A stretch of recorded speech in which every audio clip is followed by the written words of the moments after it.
Exministra de Salud ha dado una dura batalla por defender la propuesta de la reforma justamente a este sector que propuso el gobierno del presidente Gustavo Petro. También ha colaborado con él en la alcaldía de Bogotá y es parte de este proyecto del Pacto Histórico. Carolina Corcho se cree presidente. Por eso está en este espacio. Muchas gracias por estar aquí. Muchas gracias, Alejandra, por esta invitación. ¿Cómo lee ese colombiano que está recibiendo su nombre como precandidata, como opción? ¿Qué cree que puede motivarlo a votar por usted? Yo creo que en el país hay una aspiración de que el cambio continúe. Colombia tiene que hacer unas reformas que son inclusive del siglo XX. Por ejemplo, la reforma agraria es una reforma aplazada desde el siglo XX. Hay que implementar la reforma pensional, que es universal para que todo colombiano y colombiana se pensione. La reforma laboral, que devuelve al bolsillo de trabajadores, trabajadoras, de ese celador, de esa señora que trabaja haciendo aseo hasta tarde, 2 billones de pesos al bolsillo con los festivos, con los nocturnos. Hay que hacer esa reforma a la salud para que haya prevención, para que a los trabajadores los formalicen, para que haya atención en los territorios, en los barrios. Todas esas reformas aplazadas en Colombia hay que hacerlas y esa es la continuidad que requiere el país. ¿Cuál sería su balance hoy en día de lo que ha transcurrido de estos 3 años? Sí, yo creo que Colombia tuvo una transición democrática en la constituyente del 91 y este proceso del presidente Gustavo Petro es la transición democrática más importante de la historia reciente, sumando el proceso de paz que adelantó el presidente Santos con las FARC-EP. Entonces yo creo que son momentos de cambio. Colombia tiene todo el derecho a ser equitativa. Por ejemplo, otro tema, Alejandra, que se aplazó en este país ha sido desindustrializado. Colombia necesita una industria nacional, una agroindustria, para colmar el hambre de las ciudades, donde el campesino se le pueda entregar tierra, pueda cultivar, se le pueda dar asistencia técnica para que pueda comercializar sus alimentos en las ciudades e inclusive exportar. Se necesita una industria de la transición energética para producir otro tipo de energías. Se necesita una industria que Colombia tuvo de producción de vacunas, que la acabaron desafortunadamente en el gobierno de Andrés Pastrana, y producción de medicamentos. Todos estos son temas fundamentales que el país no puede seguir aplazando. Retomando la pregunta sobre la discusión que ha habido sobre la salud, de si hay mayor acceso o menor acceso, si se está maltratando el sistema, si se están perdiendo derechos. El sistema viene en crisis, eso fue reconocido desde el año 2008 por la Corte Constitucional, luego en el año 2014 por la Contraloría General de la República. Es más de una década de un sistema que tiene muchas tutelas. Es el derecho que más se reclama después del derecho de petición. El sistema requiere ser reformado hace mucho tiempo.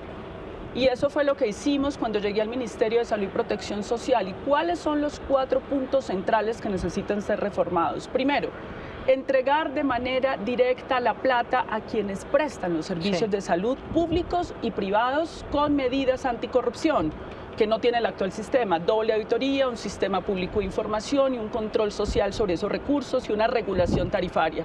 Segundo, el sistema no puede seguir dependiendo de las urgencias. Tiene que haber un sistema primario, preventivo, que detecte la enfermedad a tiempo, que la cure. Hay enfermedades que si las detectas a tiempo, inclusive el cáncer, la puedes curar.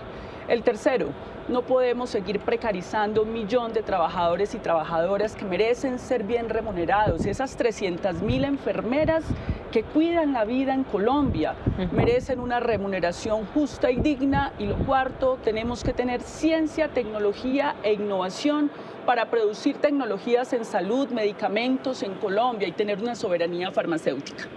¿Qué cambios cree que puede sugerir esta propuesta del Pacto Histórico en función o en sentido de la continuidad? Yo les he preguntado aquí a algunos de sus compañeros precandidatos sobre la siguiente oportunidad para el pacto como continuidad, como hilo conductor un poco de esta propuesta. ¿Cree que Colombia allá afuera está con los oídos dispuestos a escuchar las propuestas del Pacto Histórico? Yo creo que sí, el país necesita cambios.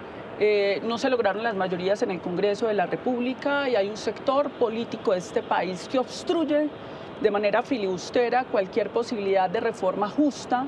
Yo creo que hay que seguir avanzando en las reformas que el gobierno no ha alcanzado, por ejemplo, la jurisdicción agraria para poder entregar tierra por resolución a ese campesino, restituir esa tierra, eso es muy importante. Se necesita una reforma a los servicios públicos. Alejandra, es que aquí hay gente pagando luz, agua a unos precios altísimos, con unas privatizaciones completamente abusivas, sin posibilidades de regulación por parte del Estado y sin que las empresas del Estado tengan opción ni siquiera de competir con un actor privado que abusa de la ciudadanía.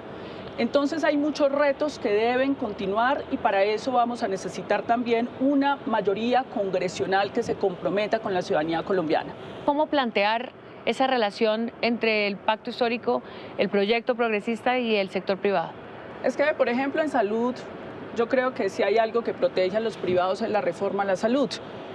Los médicos que montaron su droguería, que montaron su clínica, han sido estafados por contratos leoninos de EPS, más de 120, a las cuales el Estado les giró billones de pesos, les hicieron contratos, los engañaron, los estafaron.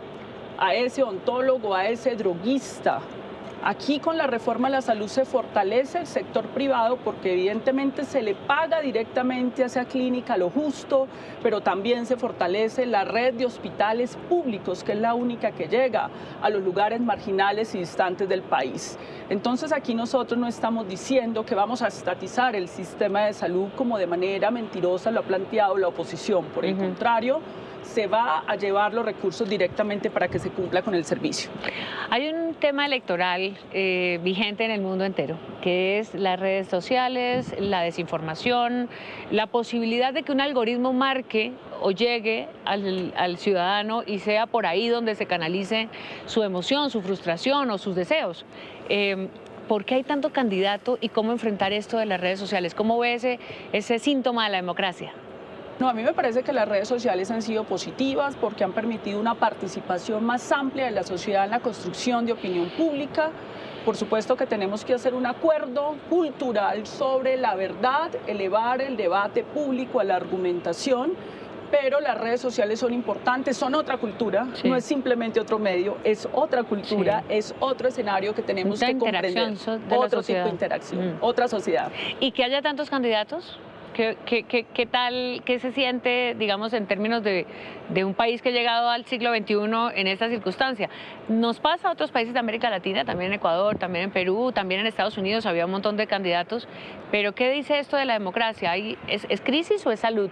Por ejemplo. Eso habla de la debilidad de los partidos políticos en Colombia. Alejandra, tú que eres experta en este tema, no hemos podido hacer la reforma política. Aquí los partidos políticos son empresas electorales que venden avales cada 2 y 4 años. No tenemos partidos políticos fuertes, serios, que hagan primarias.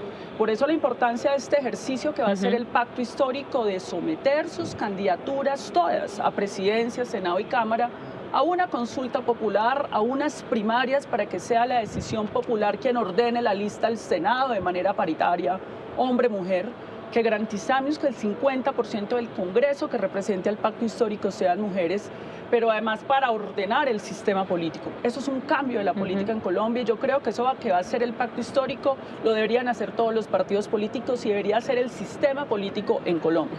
Aquí atrás está el Congreso, allá también está la presidencia, aquí está... Bueno, tenemos acompañamiento de la Iglesia Católica justo ahora en este momento y está la catedral. Cuando se hace la pregunta, parodiando por supuesto las frases del siglo XX, del poder para qué, ¿qué le diría Carolina Corcho a la gente? ¿El poder para qué? El poder para hacer las transformaciones, los cambios, lograr equidad para Colombia, lograr justicia, lograr que las mujeres tengamos posibilidades igualitarias, que no haya feminicidios, que no haya violencias basadas en género, que tengamos una política decente y que tengamos una justicia que sea para todos de igual manera. La polarización, ¿qué le suscita? ¿Qué le parece? ¿Qué cree que pasa con este pensamiento blanco y negro que pareciera que nos atrapa? Lo que pasa es que yo creo que hay 2 proyectos políticos de país. Hay un proyecto político que cree que Colombia debe seguir en manos de una élite de privilegios para defender negocios de unas minorías y hay otro proyecto político donde creemos que Colombia tiene que cambiar para sus gentes, que Colombia tiene que ser más justa. Carolina Corcho se cree presidente.